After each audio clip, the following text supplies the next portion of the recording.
Hi అండి, అందరికీ నమస్కారం. ఎలా ఉన్నారండి? అందరూ బాగున్నారు కదా? ఆకాశవాణి కథామాలికకి స్వాగతం. నేను మీ అర్చన. మనం యండమూరి వీరేంద్రనాథ్ గారు రచించిన ఆనందో బ్రహ్మ నవల వింటున్నాం కదండి. నిజంగా యండమూరి గారు ఆ రోజుల్లోనే ఇదంతా ఆలోచించి ఎక్స్పెక్ట్ చేయగలిగారు అని అంటే చాలా చాలా గ్రేట్. అందుకని పాస్ట్ని ఫ్యూచర్ని కూడా కలిపి మీ అనుభవాన్ని ఆలోచనల్ని మిక్స్ చేసి నవలని ఆస్వాదించండి. మరి తర్వాత ఏం జరిగింది అనేది వినేద్దామా? డాక్టర్ కీర్తి మరింత మందు ఇంజెక్ట్ చేస్తూ ఉండగా భరద్వాజ్కి బాహ్యస్పృహ పూర్తిగా కోల్పోయాడు. మత్తుగా అతడి అడిగిన ప్రశ్నలకి జవాబు చెప్పసాగాడు కదండి. తర్వాత దాదాపు నెల గడిచింది. ఎస్ఎస్ఏ వాళ్ళు ఏం చేస్తున్నారో అతడికి తెలియదు. కీర్తి అతడిని పరీక్షించాక ఇంకో ఇద్దరు అతడి దగ్గరికి మరో కోణంలో ఇంటర్వ్యూ తీసుకున్నారు. అతడి జీవితంలో ముఖ్య సంఘటనలు కూడా వాళ్ళు అడిగారు. ఎవరికీ తెలియని తన వ్యక్తిగత విషయాలు కూడా కీర్తికి చెప్పాడతడు. అలా చెప్పడం భరద్వాజ్కి ఇష్టం లేదు. కానీ కీర్తి అలా అడగడానికి కారణాలు వివరించాక కన్విన్స్ అయ్యాడు. రచయిత మీద గతం తాలూకు సంఘటనల ప్రభావము, అతడి చుట్టూ చాలా కాలంగా పేరుకొని ఉన్న వాతావరణము, మనసు మీద అనుభవాల ముద్రలు, స్నేహితుల ప్రభావం ఇవన్నీ సంయుక్తంగా కలిసి పనిచేసి అతడి రచనని శాసిస్తాయి. అందుకే రచయిత మాటిమాటికి తన స్నేహితుల్ని చుట్టూ ఉన్న వాతావరణాన్ని మారుస్తాడు. ఈరోజు నేను రాయలేదు, నాకు మూడ్ లేదు అని ప్రొఫెషనల్ రైటర్ ఎవ్వరూ అనరు. అలా అంటే అతడు ప్రొఫెషనల్ రైటర్ కానే కాదన్నమాట. అవసరం వస్తే అతడు సినిమాలో క్యూలో నిలబడి కూడా రాయగలిగి ఉండాలి. ఈ విధమైన తాత్కాలికమైన మూడు ప్రభావం రచయితల మీద ఉండకపోయినా దీర్ఘకాల పరిస్థితుల ప్రభావం మాత్రం పడి తీరుతుంది. ఒక్కొక్కప్పుడు తన మీద తనకే జాలి, సమాజం మీద కసి, లేదా ఒక సిద్ధాంతం పట్ల విపరీతమైన ఆప్యాయత ఇలాంటివి ఏర్పడతాయి. భరద్వాజ్ అన్నాడు. ఒక్కసారి అలాంటి ఉచ్చులో ఇరుక్కున్నాక రచయిత మనస్సు నుంచి వెలువడే తరంగాలకి, పాఠకులు ఆశించే తరంగాలకి సామీప్యం కుదరనప్పుడు రచయిత క్రమక్రమంగా పాఠకులకి దూరమవుతాడు అని. అవును, రచయిత తమకి ఒక కొత్తగా చెప్పేది ఏదీ లేదని పాఠకులు గ్రహించాక అతన్ని వదిలేస్తారు. ఇప్పటి పాఠకులు మరీ సెన్సిటివ్ అయిపోయారు. పూర్వకాలం అలా ఉండేది కాదు. ఒకే వస్తువు రకరకాల మూసల్లో పోస్తే చదివేవారు. ఆ రోజుల్లో ఒక జేమ్స్ బాండ్ కథ 16 సినిమాలుగా వస్తే విరగబడి చూశారట. ఇప్పుడు అలా కాదు. సూపర్ బాండ్ చిత్రాలు 2వ చిత్రం నుంచి ఫెయిల్ అయ్యాయి. రోబోట్ మీద వచ్చిన చిత్రాలన్నీ వరుసగా ఫ్లాప్ అయ్యాయి అన్నాడు భరద్వాజ. ఇంత జాగ్రత్తగా ఉన్న మీ ఓటమికి కారణం ఏమిటి అన్నాడు. భరద్వాజ నవ్వేశాడు. అది కనుక్కోవాల్సింది మీరు అన్నాడు భరద్వాజ. కీర్తి కూడా నవ్వేసి నిజమే అన్నాడు. తర్వాత ఇద్దరూ భరద్వాజ ఆఫీస్కి వెళ్లారు. రచనా వ్యాసంగం మీద రకరకాల పద్ధతుల్లో తను పెట్టే పెట్టుబడిని అతడు కారులో ఆ డాక్టర్కి సూచించాడు. తన సిబ్బందిని పరిచయం చేశాడు. చివరికి ఇద్దరూ ఒక గది దగ్గరికి వచ్చారు. దానికి తాళం వేసింది. కీర్తి అతడి వైపు ప్రశ్నార్థకంగా చూశాడు. అది నా పర్సనల్ గది అన్నాడు భరద్వాజ. దయచేసి దాన్ని తెరవమను అడగద్దు. నా రచనలకి దానికి ఏ సంబంధమూ లేదని మాత్రం హామీ ఇస్తున్నాను అన్నాడు భరద్వాజ. కీర్తి ఏదో అడగబోయి తటపటాయించి సరే అన్నట్లు తలూపి అక్కడి నుంచి కదిలాడు. నడుస్తూ పూర్వం జానపద కథల్లో రాజకుమార్తె రాజకుమారుడితో గదిలోకి వెళ్ళినా వెళ్ళు, కానీ ఆ ఒక్క గదిలోకి మాత్రం వెళ్ళకు అనేదట. అలాంటి గది కాదు కదా అన్నాడు. భరద్వాజ నవ్వి కాదు కాదు అలాంటిదేమీ కాదు అన్నాడు. అతడు అతడి భార్య కూతురు డైనింగ్ టేబుల్ ముందు కూర్చున్నారు. అతడి కూతురికి 24 ఏళ్ళు. ఏదో ఎలక్ట్రానిక్ కంపెనీలో పనిచేస్తుంది. ఆమె మంచి అమ్మాయి. నెల జీతం అంతా తీసుకొచ్చి ఇంట్లో ఇస్తుంది. అతడి కొడుకు కూడా అతడితో ఉంటాడు. చాలా తక్కువ కుటుంబాలకే అదృష్టం దొరుకుతుందని అతడు వెళ్ళిన డిన్నర్ పార్టీల్లో చాలామంది వాళ్ళని పొగుడుతూ ఉంటారు. అతడి కొడుకులిద్దరూ మంచి క్రమశిక్షణతో పెరిగారు. చిన్నప్పటి నుంచి హాస్టల్స్లో ఉండటం వల్ల వారికి ఆ శిక్షణ వచ్చింది. అయితే పెద్ద కొడుకు మాత్రం చదువుకునే రోజుల్లో ఎందుకో మానసిక వ్యాధికి గురయ్యి డ్రగ్స్కి అలవాటు పడి ఆత్మహత్య చేసుకున్నాడు. ఆ రోజుల్లో అంటే 2025 ప్రాంతంలో ఈ డిప్రెషన్ యువకుల్లో మహమ్మారిలా వ్యాపించి చాలామంది నల్లుల్లా మాడిపోయారు. ఈ ఆత్మహత్యలకి కారణం అన్వేషించడం కోసం ప్రభుత్వం ఓ కమిటీ వేసింది. కానీ అంతలో వాటంతట అదే తగ్గిపోవడంతో ఆ ఫైలు మూలపడింది. ఇప్పటికీ అది ఎందుకు జరిగిందో ఎవ్వరికీ తెలీదు. అదే కథాంశంగా అతడు ఆ రోజుల్లో రాసిన నా హత్యకి హంతకుడు అన్న నవల సూపర్ హిట్ అయింది. అతడు రాసిన గొప్ప రచనల్లో అది ఒకటి అని ఇప్పటికీ విమర్శకులు చెప్పుకుంటారు. రెండో కొడుకు పోలీస్ డిపార్ట్మెంట్లో ఇన్స్పెక్టర్. అదే ఊరిలో 50 మైళ్ళ దూరంలో ఉన్న ఒక కాలేజీలో పనిచేస్తున్నాడు. విద్యార్థులు ఆయుధాలతో క్లాసులోకి ప్రవేశించకుండా వెతికి చూసే బాధ్యత అతడిది. ఏమైనా ముఠాలతో వారికి సంబంధం ఉందేమో చూడవలసిన పని కూడా అతడిదే. దాంతో అతడి దినచర్య క్రమబద్ధంగా ఉండదు. అసలు ఆ రోజు గొప్పతనం కనీసం 3 కలిసి భోజనం చేయటం.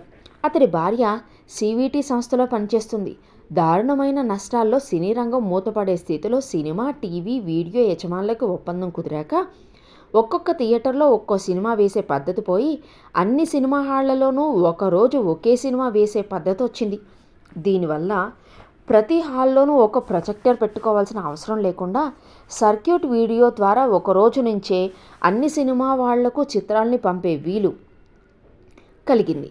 దాంతో చిత్ర నిర్మాణాల సంఖ్య బాగా తగ్గిపోయిన పరిశ్రమ కనీసం బ్రతికి బట్టకట్టగలిగింది. ఎప్పుడూ బోర్డు సినిమాలే వేస్తారేం మమ్మీ అంది కూతురు. వాళ్ళేం తీస్తే అవే వెయ్యాలి. పోటీ తగ్గిపోయాక తక్కువ ఖర్చుతో మరీ దారుణమైన చిత్రాలు నిర్మిస్తున్నారు అంది తల్లి కూడా. భరద్వాజ మౌనంగా వాళ్ళ మాటలు వింటూ భోజనం పూర్తి చేశాడు.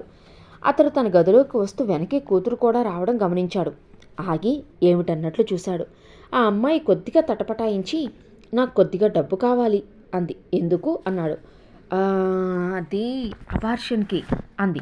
అతడు కాస్త షాక్ అయ్యి ఆశ్చర్యంగా ఎందుకంత బాధ్యతారహితంగా ప్రవర్తించావు అని అడిగాడు ఇంగ్లీష్లో. తను వెసెక్టమైజ్డ్ అని చెప్పాడు. దాంతో THD గురించి ఒత్తిడి చేయలేదు అంది కూతురు తండ్రితో. అతడు వెంటనే మాట్లాడకుండా కొంచెం జాగ్రత్తగా ఉండాలి అన్నాడు నచ్చజెప్తున్నట్లు. ఆమె తలూపింది.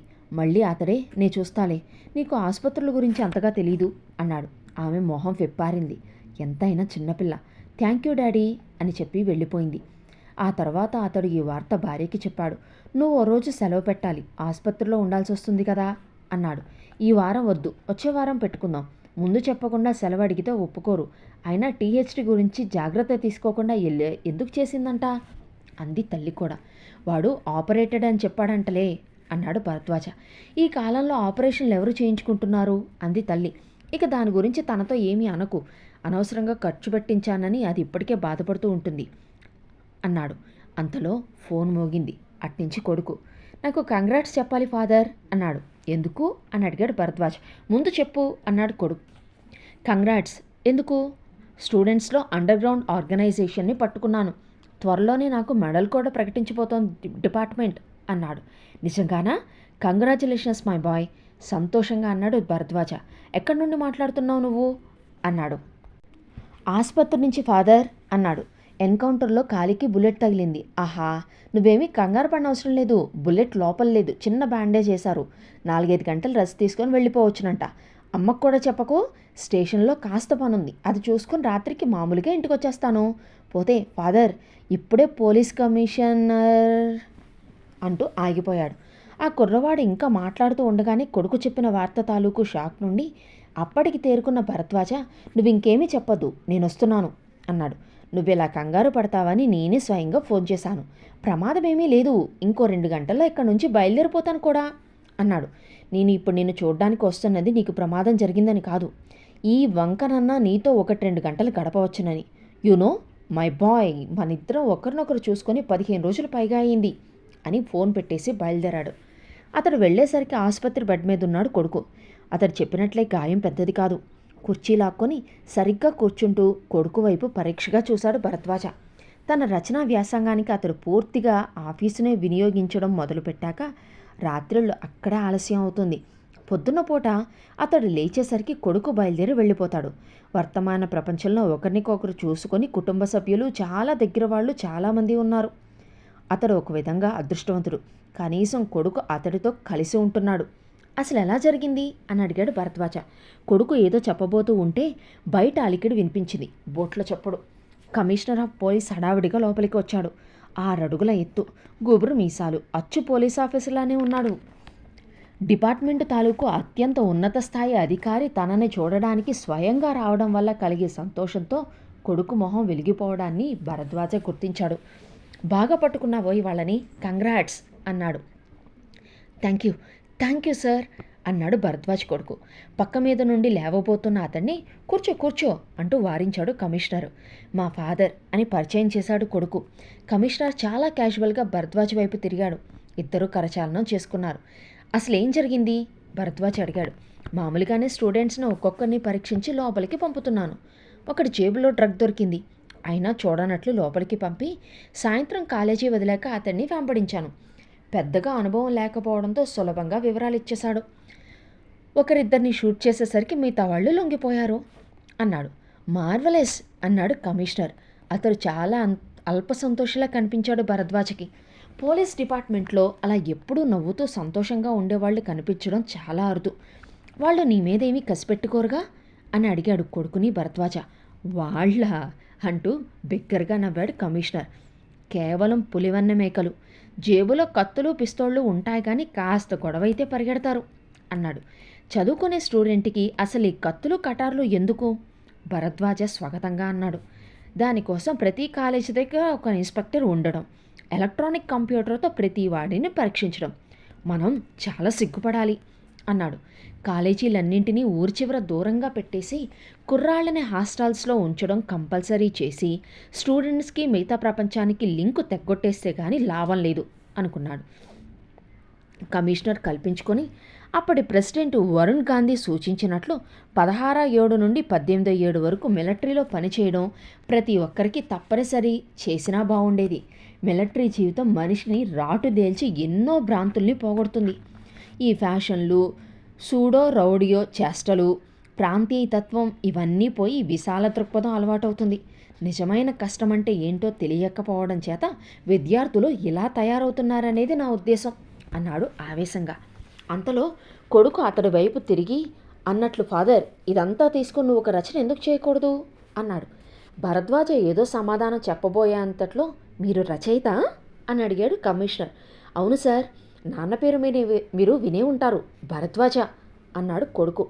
అతని మొహంలో ఆకస్మికంగా మార్పు వచ్చింది. ఆశ్చర్యం, ఆనందం నిండిన కంఠంతో వాట్ అని అరిచాడు. పోలీస్ కమిషనర్కి సాహిత్యాభిలాష ఉండడం ఆశ్చర్యకరమే అయినా పులివన్నె మేక, ప్రాంతీయతత్వం లాంటి పదాలు ఉపయోగించడంతో అతడికి తెలుగు భాష బాగా వచ్చునని ఇప్పుడు అర్థమైంది. అతడిది మామూలు మెప్పుకోలు కాదని, నిజంగానే చాలా ఇంట్రెస్ట్తో తన రచనలు చదివాడని మాటల సందర్భంలో తెలిసింది. మొత్తం మీద అది చాలా గొప్ప అనుభవం. కొంచెంసేపు మాట్లాడాక కమిషనర్ లేచాడు. భరద్వాజ కూడా కొడుక్కి చెప్పి తను లేచాడు. మీరెటు అని అడిగాడు. భరద్వాజ చెప్పాడు. నేను అటే, రండి నా కారులో వెళ్దాం, మీది నా డ్రైవర్ తీసుకొస్తాడు.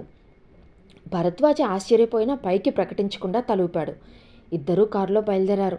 మిస్టర్ భరద్వాజ, మిమ్మల్ని ఇలా నాతో తీసుకురావడంలో ఒక ముఖ్యోద్దేశం ఉంది, మీరు ఈ పాటికి గ్రహించే ఉంటారు అంటూ డ్రైవ్ చేస్తూ అన్నాడు కమిషనర్.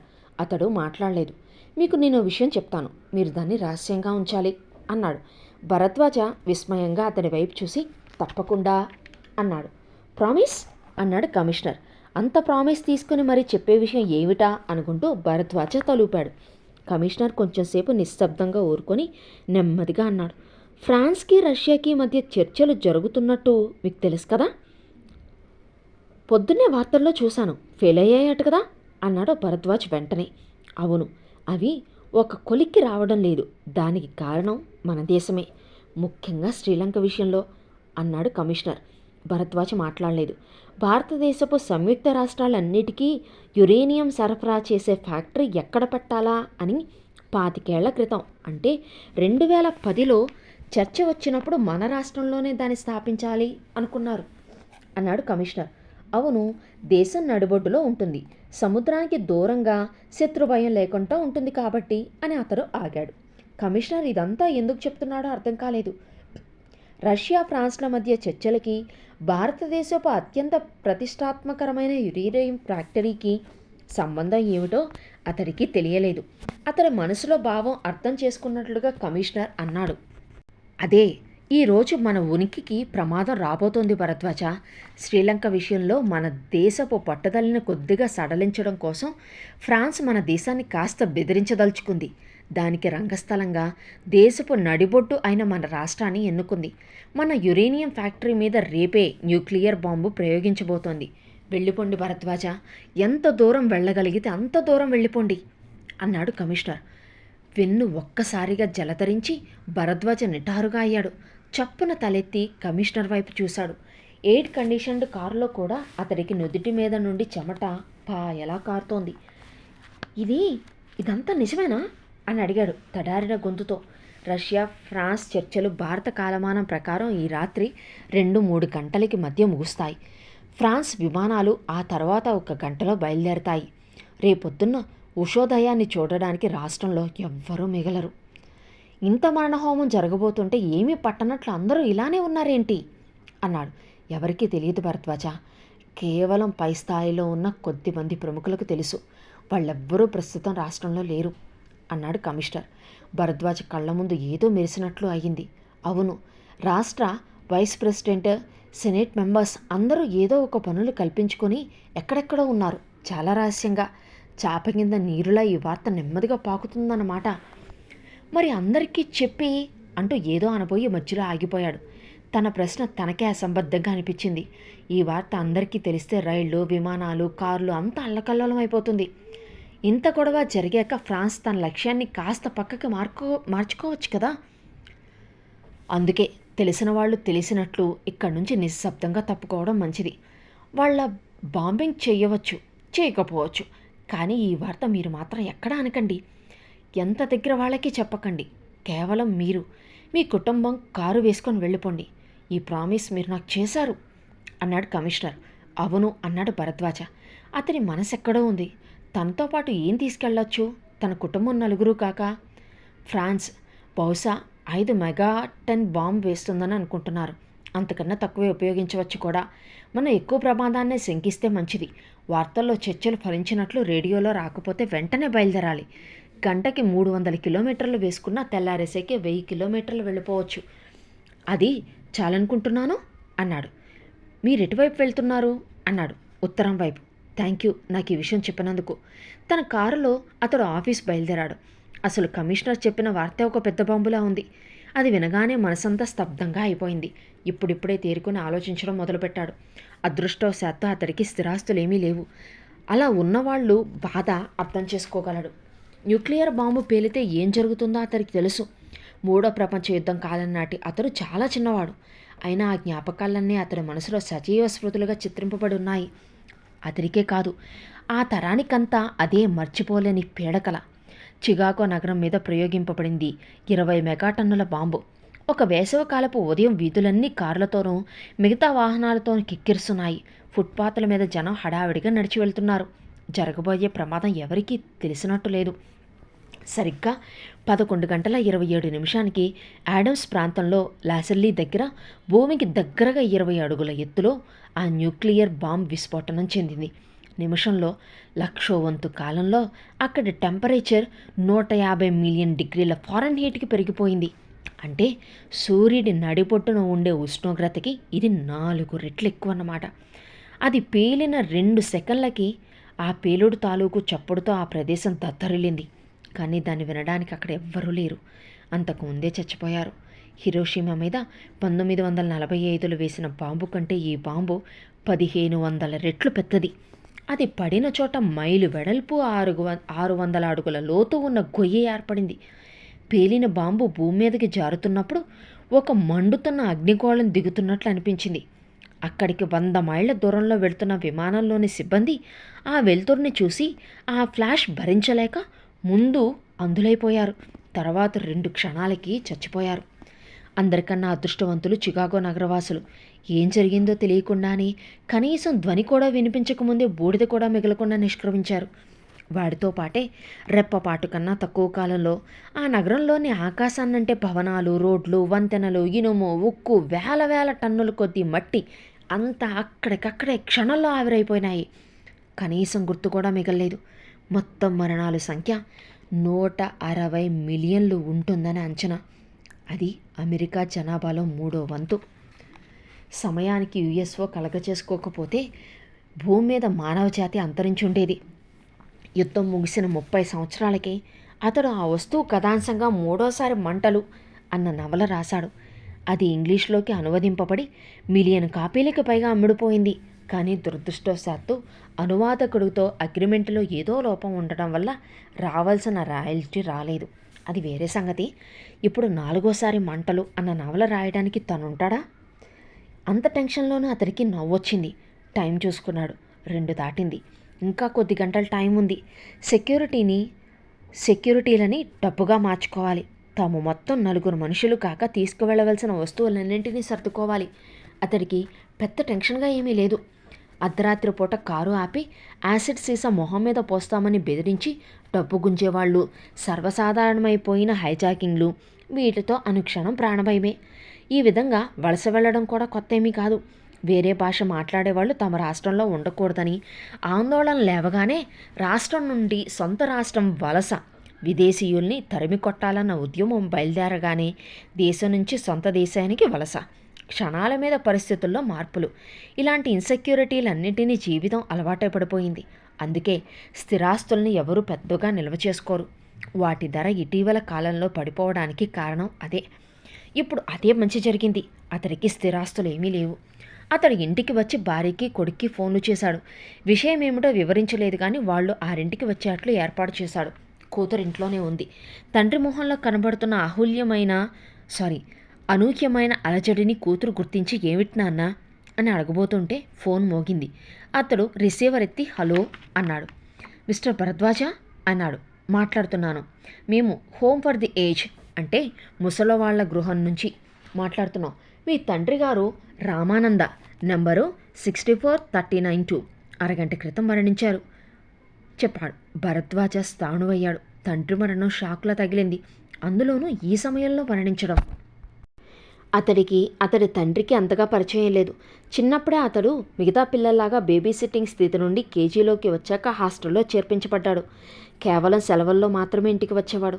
కొంచెం వయసు వచ్చి తల్లి చచ్చిపోయాక సెలవుల్లో ఏదో పార్ట్ టైం ఉద్యోగం చేసుకుంటూ అది కూడా రావడం మానేశాడు. తండ్రి రిటైర్ అయ్యే సమయానికి అతడు ఇంకా రచనల్లో పూర్తిగా స్థిరపడలేదు. ఆయన వృద్ధాప్యంలో మాత్రం అప్పుడప్పుడు వెళ్ళి చూస్తూ ఉండేవాడు. అంతకన్నా పెద్దగా వాళ్ళ మధ్య ఏ సంబంధ బాంధవ్యాలు లేవు. అతడు వాచి చూసుకున్నాడు. వార్తలు రావడానికి ఇంకా 3 గంటల టైం ఉంది. మరి వార్తలు వచ్చిన తర్వాత ఏం జరిగింది? ఈ 3 గంటల టైంలో భరద్వాజ ఏం చేశాడో అనేది తర్వాయి భాగంలో విందాం.